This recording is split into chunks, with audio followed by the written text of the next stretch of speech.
It is great to be with you. I didn't know about Phoebe the cow. Well, if that's not the other end,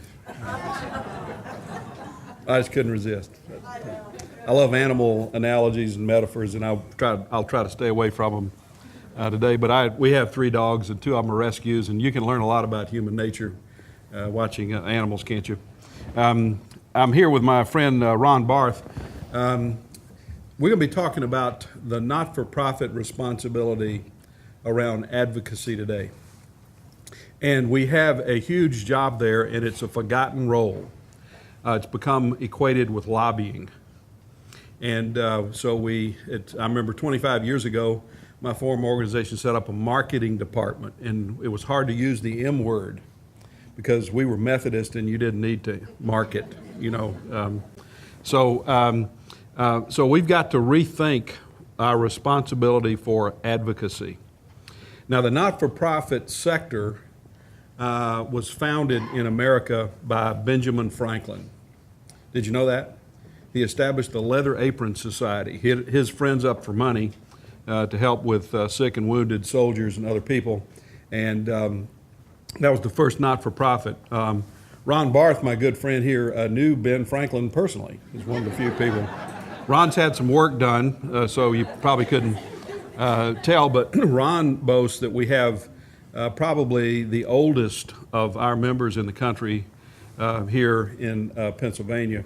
For some reason, you are sort of the birthplace in many ways a lot of what we do. And then organizations like Phoebe, by the way, 110 years old.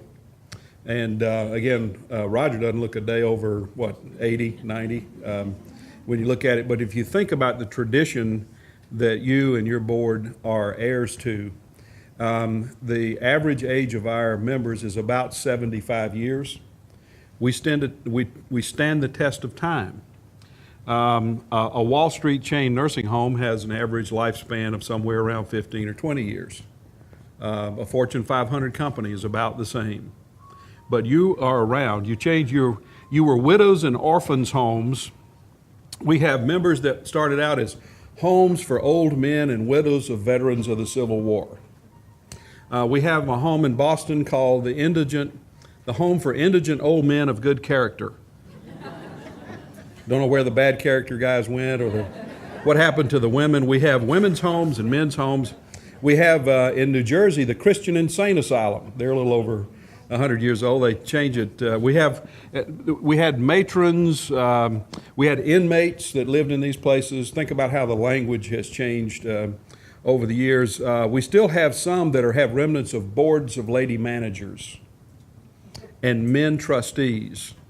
Think about that kind of hierarchy in society, and there's still some remnants of that. And I bring that up because the key to the success or failure of the not-for-profit sector that you represent, it always starts at the top with the board. Strong boards pick strong people to lead it. A smart CEO can dumb down a strong board. We've seen that happen. A dumb CEO and a dumb board, just a matter of time before somebody's in trouble. And what we found is the strong organizations begin with that leadership team, the governing body, and the CEO and the senior staff. We tend to think of it. And we've got to get people thinking about advocacy. Now, to some people, advocacy means different things, but a Republican lobbying a friend of ours in Washington made a speech to our Minnesota counterpart 3 or 4 years ago, and he said, the strongest thing you have as not-for-profits is your ability to advocate. He said the NRA, and I'm not getting into gun control, but the NRA can generate 100,000 letters in 48 hours, if anybody even approaches. When I started in this job 12 years ago, we felt good about 300 letters. And we've gotten up to 6,000 or 7,000 when we asked for it. Think about that. What if we could generate, among the 4 million people we serve and the million employees involved and the hundreds of thousands of volunteers, what if we could generate a collective voice on an issue with 48 hours notice, then we would change the world. We have a tendency to let things happen to us. Washington, and by the way, is not your problem. Washington is where you send your problems when you elect them. And if you send them to Washington and they don't know about the issues that you deal with every day, I can promise you, you won't like the outcome from a policy regulation standpoint. It all starts, all politics is local, and that's true. Another thing that we heard from an expert, people say, should we have a PAC? Should we band together? PACs buy you access, but they don't buy you outcomes. So if you like to go to cocktail receptions with politicians, give them money. If you want to get something done, be active in your voice, if you think about it. So we're going to go through here today and talk about advocacy, the forgotten responsibility, and I hope I can make this technology work. This thing says instructor. Does that mean I need one?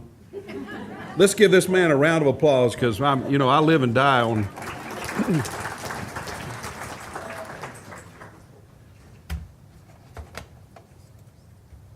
Brilliant, just brilliant. I'm going to start with a couple of videos that have symbolic nature.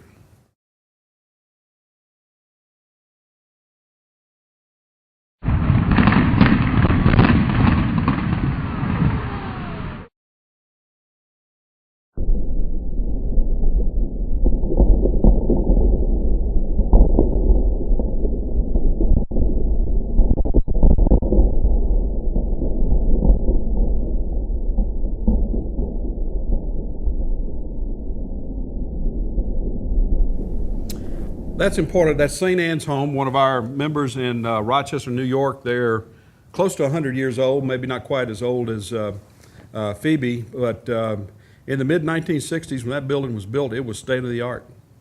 And the question I would ask you, what you don't see here is the new village they've created and their outreach programs and the things they're doing, which Phoebe has done through things like the Institute, outreach to the community. But I would ask every provider, board, volunteer in here, are you ready to implode your current business model? Because if you don't, you'll be in a cornfield siloed by yourself within the next few years. Our association has worked hard over the last few years on what we should focus on as the most important things we can do. And we've decided that it's a transformational era. It's not a tinker with it era. Bobbing for Medicaid nickels, not going to get us anywhere. How many of you think you're going to get more Medicaid dollars in the next 5 years than you've got today? Let me see those hands. Okay, that's what I thought. How many of you are going to see more money for Meals on Wheels and other things in the next 5 years? Don't think so. The irony is that we're spending more than any other country in the world, and we don't like what we're getting. So that means we have to transform everything we do. And our association decided through a use of a concept called scenario strategic planning. We leaned on some people from the associated with the Wharton School to help us with that. Have gone through a couple of rounds of scenario planning, and we have ferreted out what we believe are the 6 leadership issues. The issue is not resources in this country. It's not ingenuity. It's not willingness to do good. It's leadership about change. And you're not likely to get that from politicians unless you force them to stand up for things that are important to change. So our 6 leadership imperatives, you can read them here, and I want to go through those as we talk about our advocacy agenda. Strengthen the not-for-profit leadership role.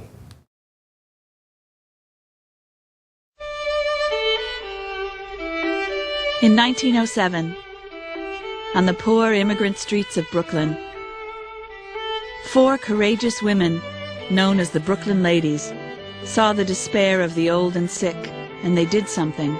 They founded the Brooklyn Ladies Hebrew Home for the Aged, and so began what would become MJHS. 100 years have passed, and today MJHS is one of the most expansive health systems in the region, providing quality home care, rehabilitation and skilled nursing, and advanced hospice and palliative care for adults and children. But the values of the Brooklyn Ladies still guide us. Compassion, dignity, respect for every culture, and the belief that caring isn't just what you feel, it's what you do. MJHS, since 1907, caring every minute, every day. Here's a really good example of an organization like Phoebe that has taken a look at its mission and gone back to basic values, and there are a lot of ways you can express values in programs. So they had large nursing homes. They have sold those large nursing homes, and now they are responsible, as best I can tell, for more people on any given day than any of our members through a comprehensive program of home health outreach. They also serve nursing homes, but it's cradle to grave. They take care of kids. They're involved in virtually any kind of managed care program that may be available in New York, and that's about as extreme an example of transformation as I've seen. I don't necessarily advocate for you to sell your nursing homes or anything like that. I'm just saying it's that kind of transformational thinking that needs to go on in every community in America, and that's the not-for-profit responsibility. We tend to develop things that are not profitable. That's what you expect of not-for-profits, and I'll go into that. That doesn't mean you go broke.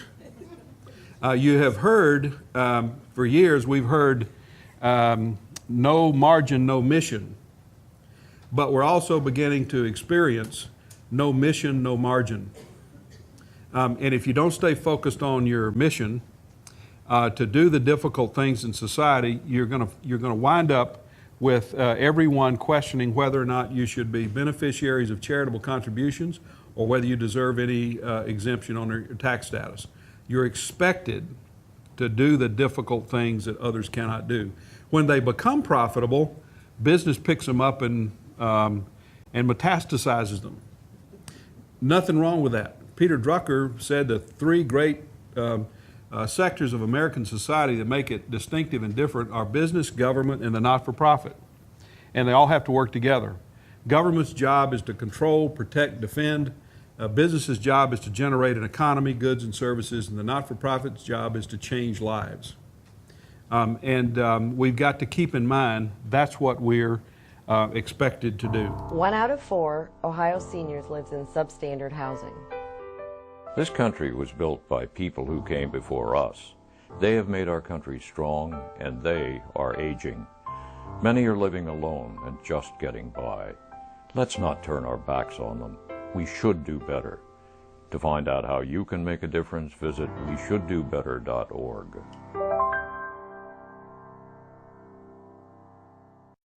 Now, why would I show you this? This is an Episcopal organization in Ohio, provide a great program, mostly through the Continuing Care Retirement Center concept. So why do they care about low-income seniors? It's part of their mission. And so they're making a cause out, who is we should do better. So they've taken on the cause of low-income senior housing. We know that the capital programs, especially the HUD programs, are shrinking. And yet there are 11 people on a waiting list for every HUD 202 unit occupied. And we are beginning to see that basic health begins with housing, a place to live. And that an investment in housing for seniors through low interest loans is not a welfare handout. It's an investment in the health improvement of seniors and people that are homeless veterans, younger people with disabilities.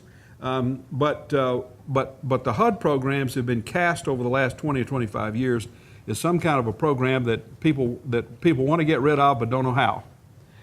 So we got an Episcopal organization that says, you know, that's got to change. They didn't have to do that, just like Phoebe doesn't have to do this institute, but they felt a responsibility to do it. That's not for profit leadership. We've got to engage consumers. The era of paternalism and we know best for you is over. It's all going to be about partnering with consumers around what they need, want, will pay for, how do they define quality, not how you define it or the government defines it or somebody else defines it. It's all about what do I want to have a fulfilling life in my later years.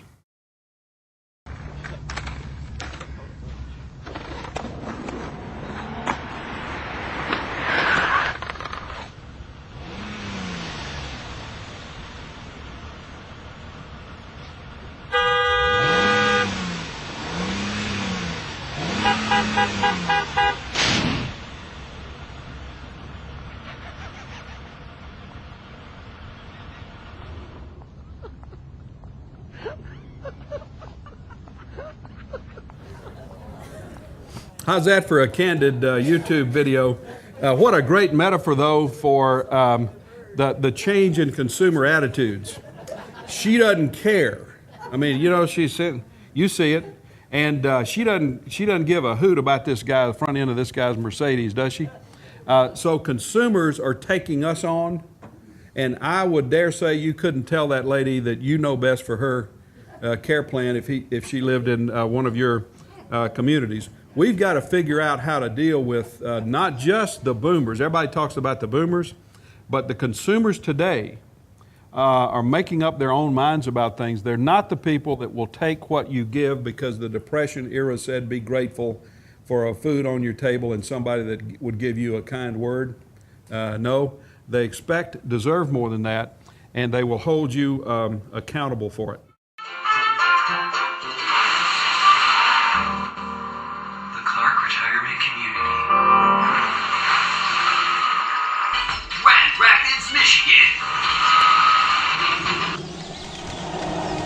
Birds flying high, you know how I feel. Sun in the sky, you know how I feel. Breeze drifting on by, you know how I feel. It's a new dawn, it's a new day, it's a new life for me, and I'm feeling good. I'm feeling good.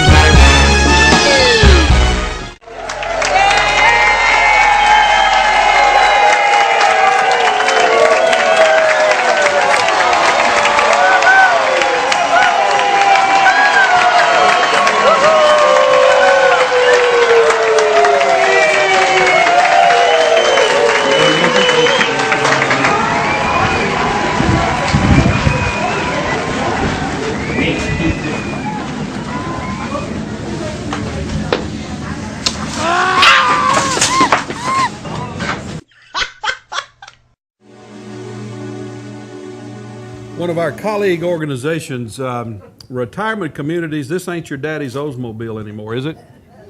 And I believe that inside a decade, the R word, retirement, will come out of CCRCs. There'll be something else, Centers for Healthy Aging, but R is becoming a quaint, charming word that's falling by the wayside like matrons and stewards and inmates. And you'll notice two themes in this video. Many of these people are in wheelchairs, so these are not the well, elderly, spunky kind of folks necessarily. Yes, they are, but you noticed those people are in various stages of physical and probably mental disability, but that's a very different feel in a retirement community. The other thing is this: if you watch this whole thing, it's 7 or 8 minutes long, and it's done with a collaborative effort between the residents, the staff, and students at a community college that are learning something about technology and media and production. It's called a lip dub kind of thing. But in a number of these videos, you're going to see more and more intergenerational themes and programs. There's nothing like bridging those two generations. We've been siloed, by the way, in our public policy too long. There's been seniors, and there are people that think that seniors have too much, and children have too little. And the younger disability groups are mad at both because they want more. And there are almost as many now younger people with disabilities as people over 55 with impairments. And what has to happen, and what we're learning in Washington, is those groups have to come together, because as long as we stay divided, then people in Congress don't have to listen. They can just say, well, you know, AARP is a huge lobby, and you get into those kind of battles that don't matter, as opposed to saying AARP and the Citizens Consortium, Citizens with Disabilities, and Generations United, we're all in this together around a coherent public policy that makes sense for vulnerable people. And you might not realize that there are probably somewhere between 150 and 200,000 children today that are primary caregivers for seniors, to say nothing of how many grandparents are raising grandchildren. And those are the issues that we need to pay attention to. But this ain't your daddy's Oldsmobile. And by the way, these people want something meaningful to do. You see Bob Pearl walking in. My mother moved into the retirement community that she was an original volunteer of. After my daddy died, Wesley Woods Towers, it was one of the first HUD 202 programs, and I didn't know she was moving in. I was the president of the company. She just called me over one Sunday and said, I'm moving into the Towers. And I said, oh, that's a surprise. Why is that? She said, well, I'm tired of living alone, and your daddy's gone, and I like it over there, and I got friends, and they got just the apartment I wanted. And then she became quickly the head of the loyal opposition party to the administration. But I was her only begotten son, so nothing that she complained about was my fault. It was Joyce, who happened to be the administrator of the place at the time, and my mother said, well, I know you don't want to hear this, but here's what's going on. She got a self-elected floor leader, and she told me over breakfast one morning, she said, Lord, that floor leader job is more than I bargained for. And I said, what's that? She says, She said, anytime Mother would do this with her glasses, she'd say, you wouldn't believe what goes on in that place after dark. Anyhow, aging is changing. We got to create a new financing paradigm. Is it any secret to you that Medicaid is falling of its own weight?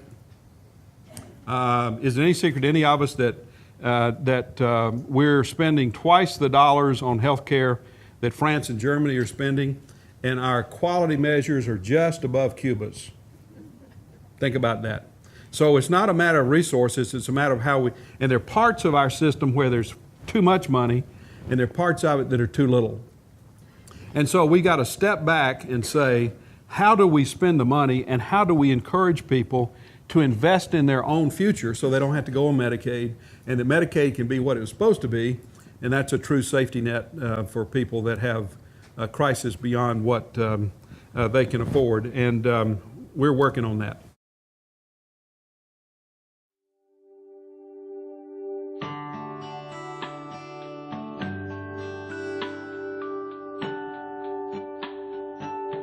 I got a call from the police station stating that I had to come home. So when I got home, the chief of police told me that the house was burned. It was the kitchen. That's when I realized that I cannot leave Mother by herself anymore.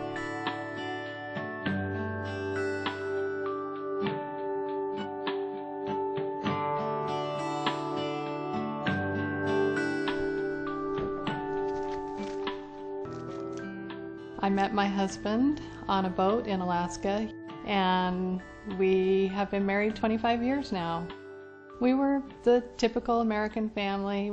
We were young. We still think we're young, and you don't think about long-term health insurance when you're in your 30s. And you don't really plan on anything catastrophic happening to your family.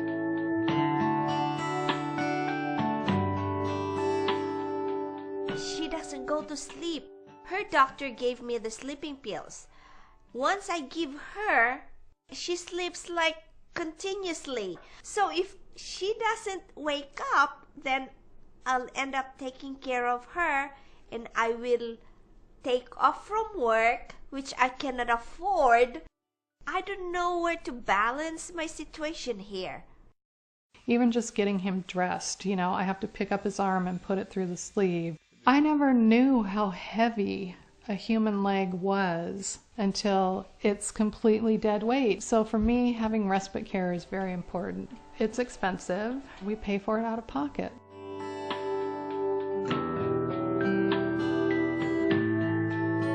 I would say over the course of 7 years, we have easily spent probably $600,000 or $700,000 through insurance, through home modifications, through paying for caregivers. And yes, some of that's been covered, but a lot of stuff hasn't.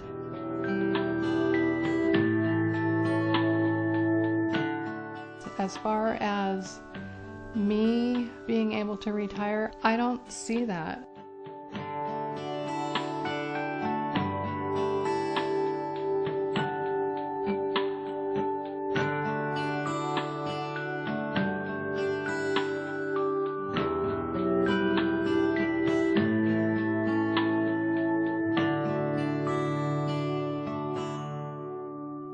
There are provisions in the current healthcare law called class provisions. Any of you have heard of class? If you have, raise your hand. Most people haven't.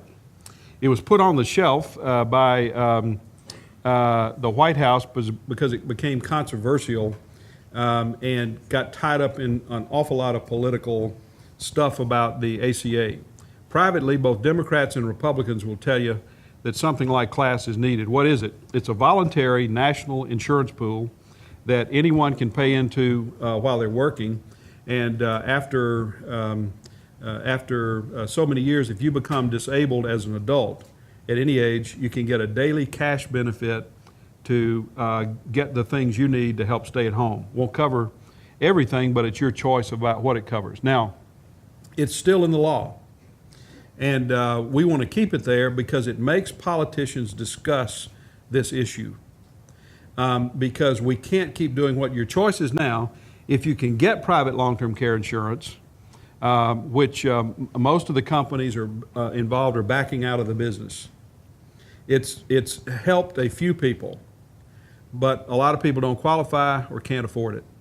And then your only option is Medicaid. So how many of you want to self-impoverish? Can I ready to turn your assets over to your kids so you can I see some hands on that one? Don't think so. And yet, most American families will face one of these two scenarios. Those are both real. And you won't have any way to pay for it unless you have resources in your own pocket or you're ready to go on Medicaid. So we got to advocate for a different way, whether it's class or something like class. If not class, then what? But other countries have found a way to address this through some kind of national insurance approach. And as a result, their Medicaid costs have gone down because people have taken some responsibility for themselves. We have to lead innovation. Part of innovation is that we have the resources in virtually every community to do a better job of caring for people. And I'm going to show you a video in just a minute of a member in Vermont who's pulled all those groups together in a different way. Now, everybody believes in collaboration as long as I don't have to, right? And I can tell you there are people in the room that won't be in business in 5 years if we don't learn to collaborate. And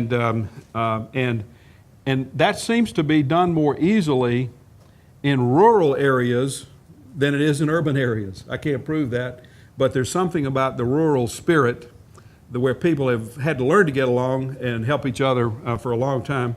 So let's look at a model.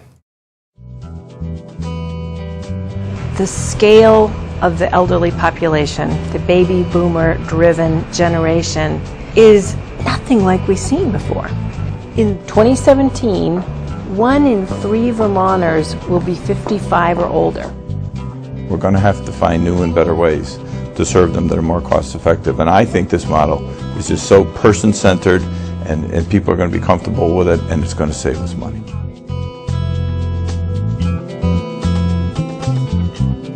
DASH is a completely new approach to providing supports and services for Vermonters living at home. It's a system that builds upon existing programs that are already out there in the community, and it folds in the resources and the knowledge base of affordable housing providers throughout the state.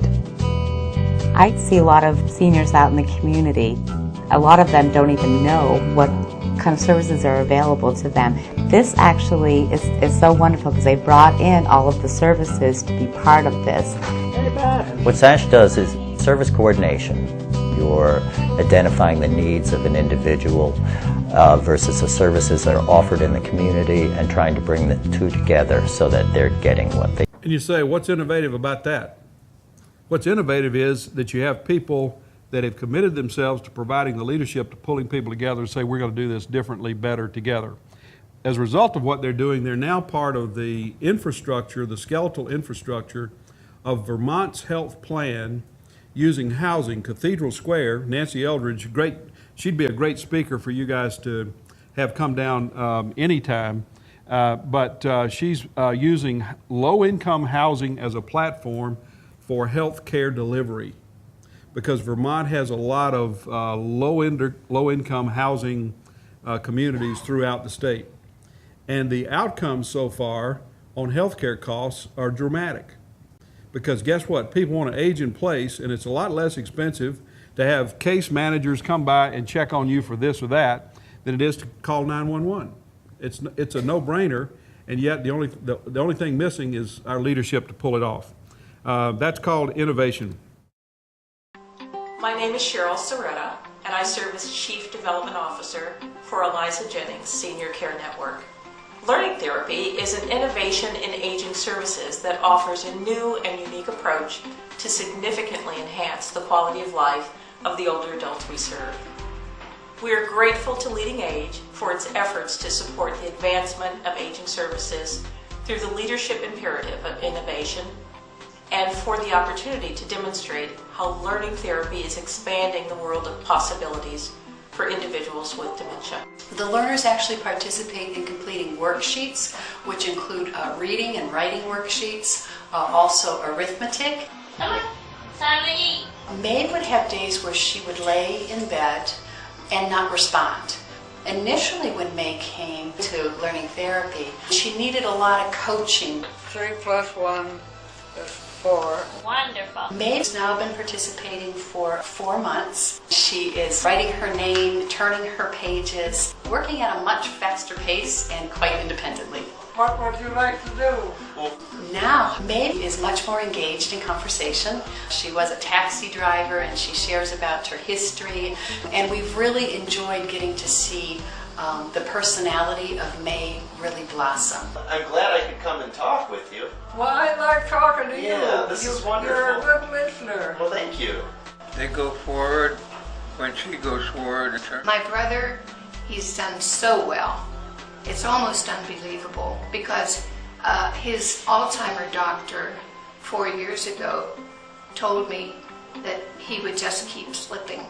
When the mother quacks. That quacks me up. We now have residents that are interacting more. They're initiating conversation. They're also attending activities more. They are happier. And when they're happy, we're happy. What's innovative about that? Innovative thinking begins with challenging basic assumptions. The assumption is that people with dementia draw in on themselves. You can't reach them. Let's keep them entertained. Let's change the wall sconces. Let's have more. And what Eliza Bryant is doing with a Japanese company, they're using essentially what I would call Montessori techniques to try to reach people. Now, we don't know whether this is over time is a proven technique for people, but the evidence so far says some of these people can be reached. And where innovation needs to take place is at the macro, as you saw in the Vermont thing, and at the bedside. And it begins with challenging assumptions. The late Lloyd Lewis, who I think was the founding CEO of the Kendall organization based here, Lloyd challenged the assumption that the safest way to take care of people in nursing homes was to restrain them. And what he did was say, who says? And then I remember when the regulations came out back in my former life, we gotta set the prisoners free. Oh my gosh, I had nurses going up the wall, they're gonna fall, they're gonna break this, they're gonna break that. And the data shows that if people are not restrained, they have fewer accidents than if they are. But Lloyd challenged the assumption that restraints were the same. It was the most efficient for staff, wasn't it? But that began the restraint-free movement in this country. So challenge the assumptions. We got to cultivate talented people. We're inside the laundry room for the Jewish Association on Aging. And believe it or not, there's a woman who's been working in this room for so long that she's now received an award for the longest tenured worker. And we're going to find out what's been keeping her going for 63 years and more. Norma Morant. She doesn't walk as fast as she did when she was 17 years old, but her heart still burns brightly for her job inside the Jewish Association on Aging. 63 years as a housekeeping and laundry room employee. She walked through the doors in 1949 at age 17. Why have you stayed here for so long? Apparently you like it. Yeah, but why do you because they had it was like a family atmosphere. You see, I was a kid. Morant worked side by side with Julia Wisniewski. Residents here call her family. Morant even learned a little Yiddish over the years. You can speak Yiddish now. I can't speak it. I can speak just some words. You speak it better than me, though. Being here 30 years, you're a short timer compared to her. Right, right. I was 2 years old when she started. She's a wonderful person, very sweet, dedicated to her job. They treated me like I was one of their own, and we had a family-like atmosphere, and I guess it just grew on me. An advocacy group for nonprofit healthcare named Leading Edge also thinks very well of Morant. They're honoring her as the longest tenured employee in the country. She will fly to Denver. We honored her on stage at our meeting, and we were just amazed at the response we got when we sent out who are the longest. On stage, she was tricked into taking that job by her sister and the Jewish home. And she laughed about that. And then Audrey Weiner, our chair, said, well, are you ever going to retire? She says, well, they don't know it, and I got to tell them soon, but I do have a retirement date planned. And of course, the place just came apart at the seams, as you can well imagine. But we're going to have to focus on retention of great people, what makes them tick, because we got to keep them. Older workers, older volunteers. Hate to tell you, Walmart was onto something. And that's going to be part of the workforce in the future. And then we got to create, how do we get the next generation? There is a growing need to get American students to go into careers in science and technology. And to help do that, a local group is exposing inner city children to things they may never have seen before. Our senior medical reporter, Dr. Jay Adlersberg, is here with how they're doing it. Jay? Shade, Diana, some students in the public schools may never see a fully equipped science lab or have the good luck to work in a real medical setting. The Jewish Home Life Care of Manhattan and the Bronx is making both possible to students in underserved areas of town.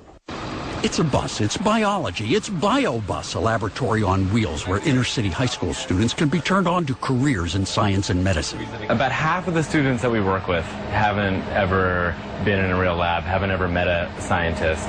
Some of them haven't even used microscopes before. $10,000 microscopes looking at tiny Daphnia crustaceans from Central Park. The bus is only one event in a 3-year program run out of the Jewish Home Life Care. Students are recruited at selected public high schools and screened with essays and interviews for those wanting careers in science and high tech. First, it was just doctors and nurses, but now I realize there's a lot of people behind the scenes, and I realize that you need a lot of people to work in the medical field, and it's not as easy as it looks. The Apple Store was the site of a field trip this morning, now the BioBus this afternoon. Besides the BioBus and Daphnia, these high schoolers get a personal experience in clinical medicine.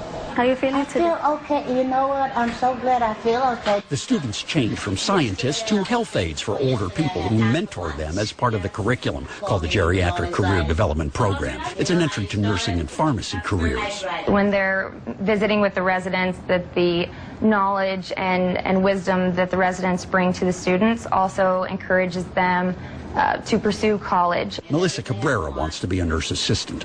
You're exposed to different things, how to bathe them, how to feed them, how to interact with them differently. And for the mentors to the students, it brings youth back to their hearts. Oh, Lord, made my life. When I came here, I met these young people. They made me feel like I was wanted. There's so many stories and so much wisdom that the mentors can impart to the students. Field trips to local colleges are also part of the curriculum. The career program is tied into the Science, Technology, Engineering, and Mathematics Coalition. For more information, see our website. Several lessons of that. Do we think there needs to be a bio bus in every community? Not necessarily. But that resident didn't fashion herself as a nursing home resident. She's a mentor. Think about the change in perception. And that young woman is not a nurse's aide. How many times have we all slung an ad in the paper? Do you hope you get 25 applicants, you elect 10 people, and you hopefully in a month, 2 of them have stayed with you? By the way, come in and learn how to feed people and change their bedpans. And we wonder why this is an unattractive field of endeavor.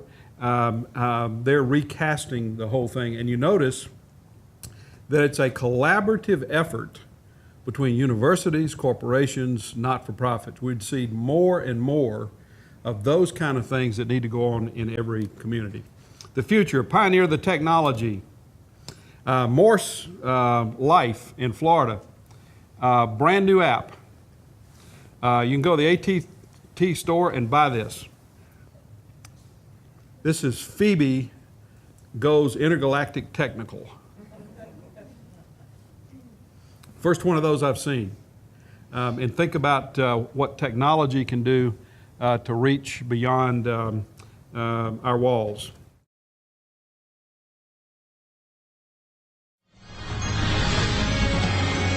You're watching CBS 2 News in high definition. Thank you very much. There is a pilot program underway in Queens that's giving new life to homebound seniors and helping them live longer. CBS 2 Cindy Hsu shows us how this high-tech program actually works. Hello, Milton. Hi, how you doing, Scotty? Milton Greidinger is 86 years old and enjoying a current events class from home through webcam. He leaves his apartment in Bayside about once a week, but this new virtual senior center program has changed everything. The world leaves you behind, and now there's something comes up and brings you back into this world. The pilot program started 6 months ago, and the entire senior center has Wi-Fi and these mobile computers. So anything happening here can be sent back live to the seniors who are at home. It also intellectually keeps them alive, and we know that onset of Alzheimer's and dementia many times happens because people feel so isolated and removed from everything else. Adele Lerner is 103 years old and now takes painting classes. Thanks to this high-tech setup, she can enjoy anything going on at the senior center down the street from her apartment in Flushing. And I could even do exercise with a chair when they have exercise. And when they're dancing, I feel like dancing too. But the best part is webcamming with her daughter from California every morning. I see her and I get warm and tingly, and it just feels so good. We even kiss on there, you know, hug. We'll put our hands like this and we'll hug like. Through the computer, Mr. Greidinger reconnected with his girlfriend from more than 70 years ago. So she's even now thrilled that I'm still alive, she's still alive, and that we're going to get together, hopefully, as soon as she comes into New York. And that's when he'll get to serenade her face-to-face once again. It brings back a night of tropical splendor. It brings back a memory evergreen. Are you going to put that on YouTube? I would if I knew how. At this rate, the video should be up in no time. In Flushing, Cindy Hsu, CBS 2 News. The program is sponsored by New York City, Microsoft, and Self-Help Community Services. Now, the goal is to expand to senior centers all over the country and to encourage all seniors to go high-tech. Two different approaches to technology, but there's no question that technology can make things easier, better, connect people, make the jobs we have to do easier, can help people age in place, stay at home.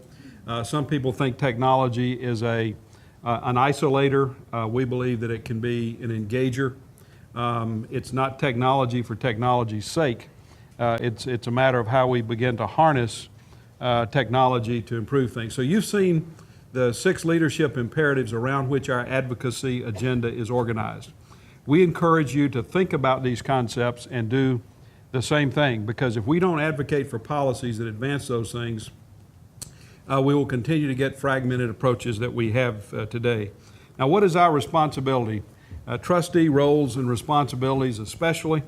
Leslie Crutchfield, an expert in the not-for-profit sector, says that we have 2 major jobs as not-for-profit: service and advocacy. We understand the first one. We don't know how to do the second one very well because we're confused about it or have lost the art of the responsibility. Lester Solomon, there's a book he's written called The Resilient Sector. He's down at Johns Hopkins Center for Civic Studies, and he says that the not-for-profit sector is stronger and bigger than you can imagine. It's bigger than manufacturing. Think about that. It's bigger than manufacturing, but doesn't have the impact. And that we have 4 major responsibilities as nonprofits: be a guardian of values, meet difficult and unmet needs, create social capital, I call that community, and advocate for those who do not have advocates. And those are our duties. I commend Lester's book to you. It's a must-read for boards because it frames the not-for-profit responsibility and gives you some great data about it. De Tocqueville, 150 years ago, toured this country, and he said, we have an amazing ability through the philanthropic and volunteer sector to enlarge the hearts of the communities in which we live. Well, I love that term. You think about that every time we have a tragedy in this country, the hearts of those communities come together and enlarge. You can't look at Christie and Obama and think that the hearts of our communities are not enlarged with politics completely taking a back seat to meeting people need. And Claire Gaudiani at Yale, she says that we are the crucibles of innovation in this country.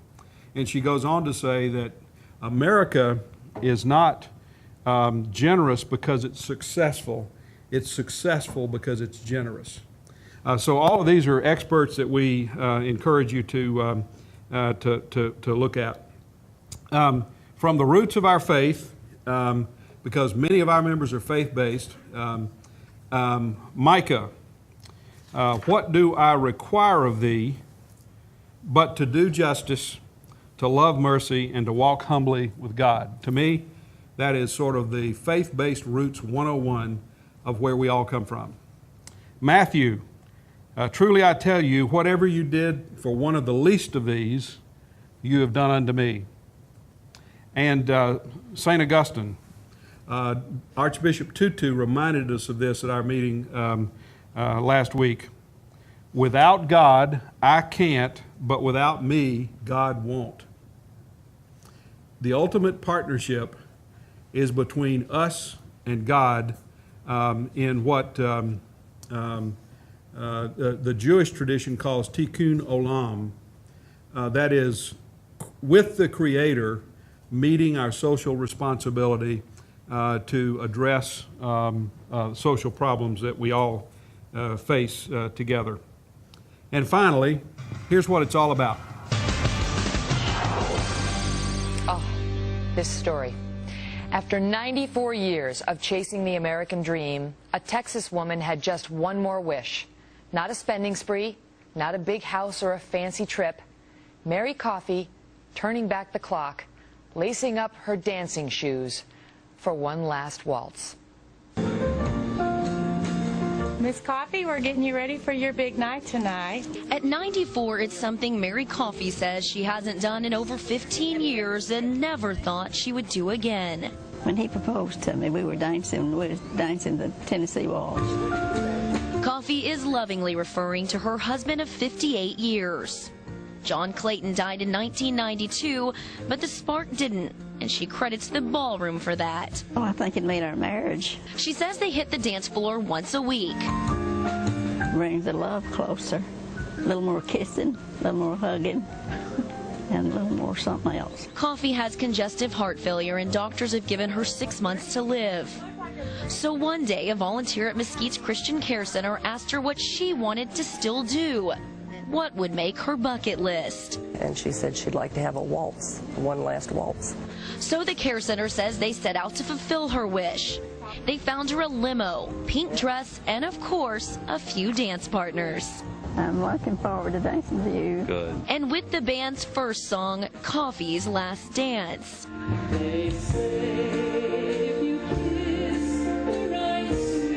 When I asked her if she was okay with that, she says she was. And if I go tonight, I'm going to a better place.